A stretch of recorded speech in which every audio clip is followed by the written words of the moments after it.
Alright, now what we're going to do is we take the big old trusty spoon here.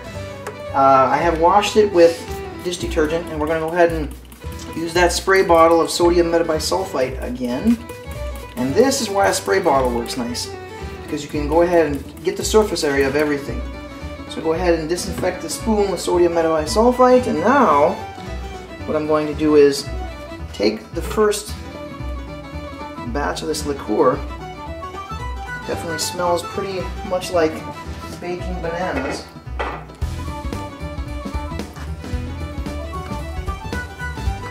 And what we're going to do here is take this bag, kind of set it on the edge, take our big spoon, and kind of just gently squeeze that bag. Make sure we get all the banana flavor that we can into the wine. And this is also how I do it when I use any fruit that requires straining bags.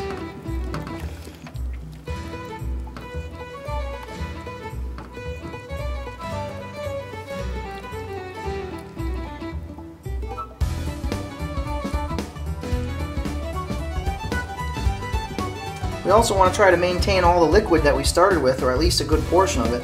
So we don't want to take all of it out with the bananas. I'm going to try to leave some of that in the big bucket of liqueur.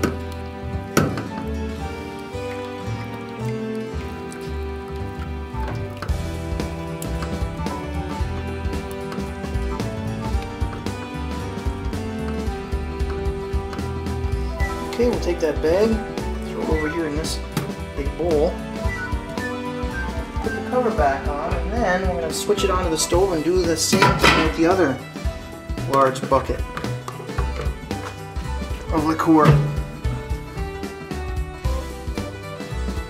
Alright, we're in the final stages now. We're close, folks. We're going to be making this liqueur. We made the liqueur actually. It's here in big pots. And we've taken out the bananas, and so it's piping hot still, so we're going to be careful not to burn ourselves. We're going to add it now to the primary fermenter with the other ingredients.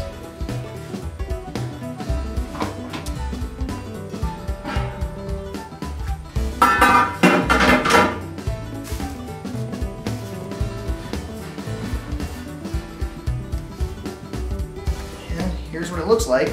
Liqueur looks like just cloudy water pretty much. Smells very thick like banana.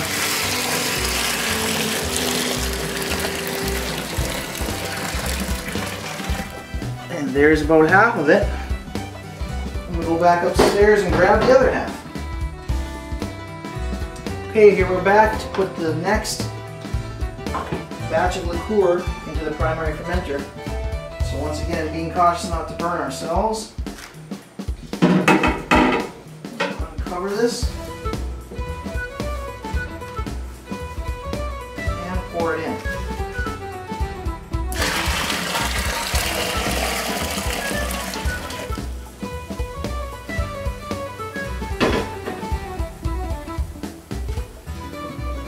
And finally, we're just going to stir it all together. So I will do that now. Once again, I will wash my spoon again, even though I just washed it.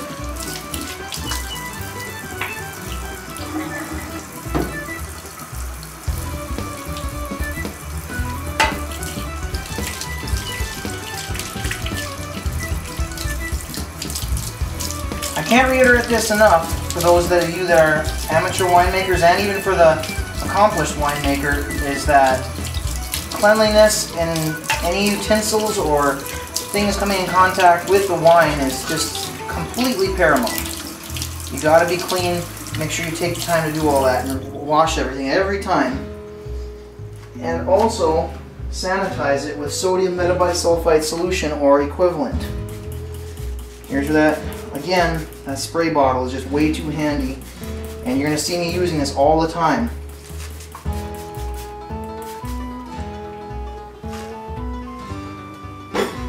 Spoon is sterilized.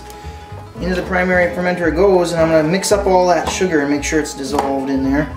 So I'm going to get it off the bottom.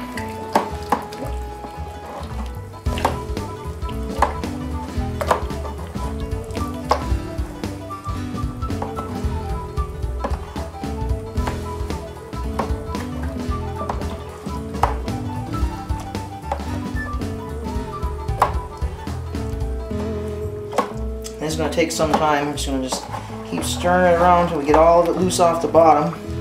That's a whole lot of sugar.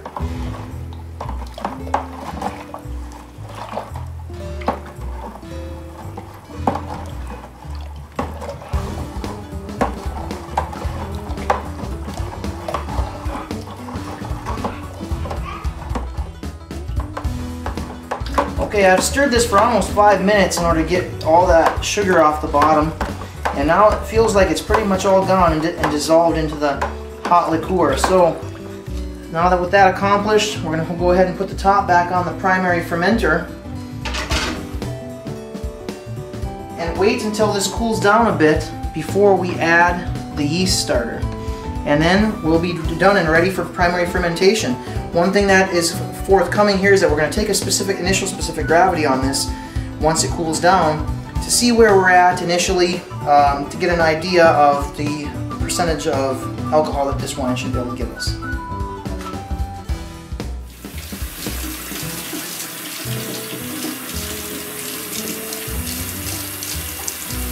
What we're doing here is washing what's called a wine peat.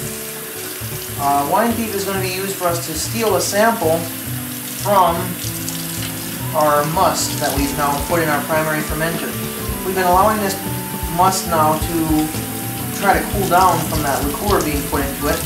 We just tested the temperature. It was 112 degrees Fahrenheit, which some people would say is a little bit too high to be putting wine yeast in, but we gave it a vigorous stir with a big spoon that was sanitized, and what you're seeing here is a good washing of the wine peat with actual dish soap. And now we're going to sanitize it.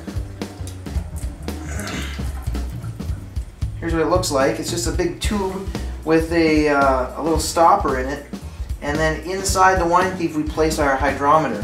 And our hydrometer is going to be used for taking specific gravity readings, which will tell us what the sugar content is in our must. So once again, you see the spray bottle, which I use for the sodium metabisulfite solution used to sanitize the equipment with. We're going to spray this down good and mist everything. Everything that comes in contact again with the wine has to be sanitized.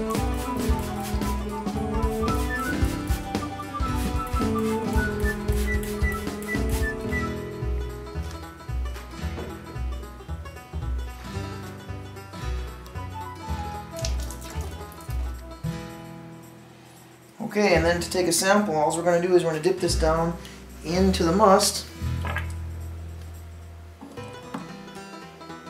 all the way to the bottom, push the stopper in so it can collect some must, and we want the hydrometer to float free from the bottom.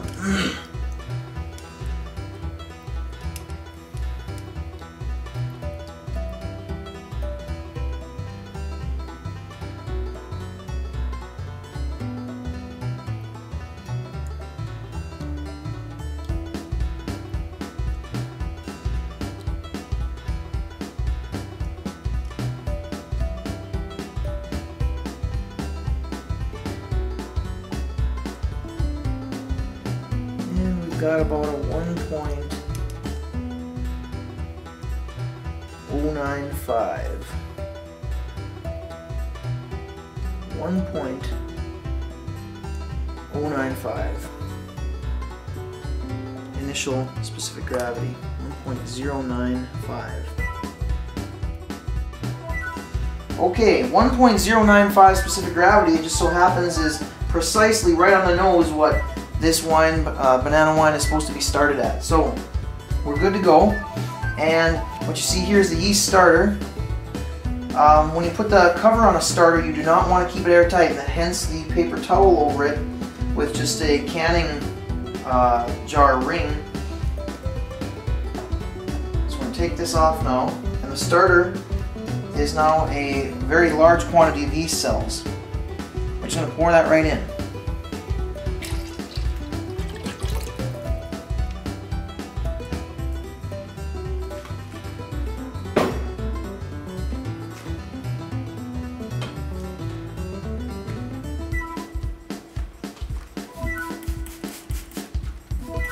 Sanitize off our spoon a third time here. Give it a stir. And we're set to go. We're off and running. We're going to put the cover on the primary fermenter, allowing it access to the oxygen in the atmosphere, but keeping out the dirt particles and dust that have been falling down from the air. And we're going to put this in a warm place. Now, here's what we're going to get a little tip for the day on aggressively getting a good start for your primary fermentation.